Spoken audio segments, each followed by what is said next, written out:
Heavy লাগছে heavy. তো chicken leg piece এটা দেখছি, আরে সাবাস। রসুন কার কার ভালো লাগে বলবে বন্ধুরা। গোটা রসুন না, গোটা রসুন এই গোটা পেঁয়াজও দিয়েছিলাম জানো, মনে হয় গলে গেছে, নেই এর মধ্যে। খুঁজে পাচ্ছি না চিকেনের মধ্যে। ও, আমি তো ভেবেছি এর মধ্যে রয়েছে নাকি। হ্যাঁ। যাই হোক, জমে যাবে আজকে ব্যাপারটা। ভাত নেবে আর একটু? না, নেবো না।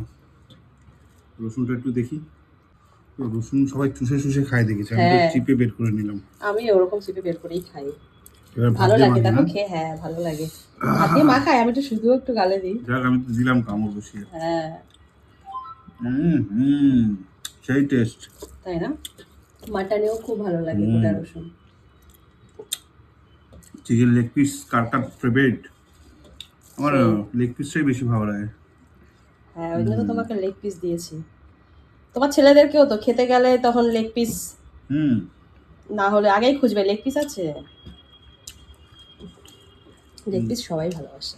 দারুণ দারুণ। আলু দিয়েছো? হ্যাঁ দিয়েছি, আলু তো এখন নিচের দিকে আছে। এটা কি লঙ্কা? হ্যাঁ, যদিও লঙ্কা আমি অত খাই না। ওই রুদ্রর জন্য একটু ঝাল ছাড়া তুলে নিয়ে তারপর লাস্টে ঝাল এগুলো সব দিয়েছি। নতুন আলু, বুঝলে। হ্যাঁ, নতুন আলু।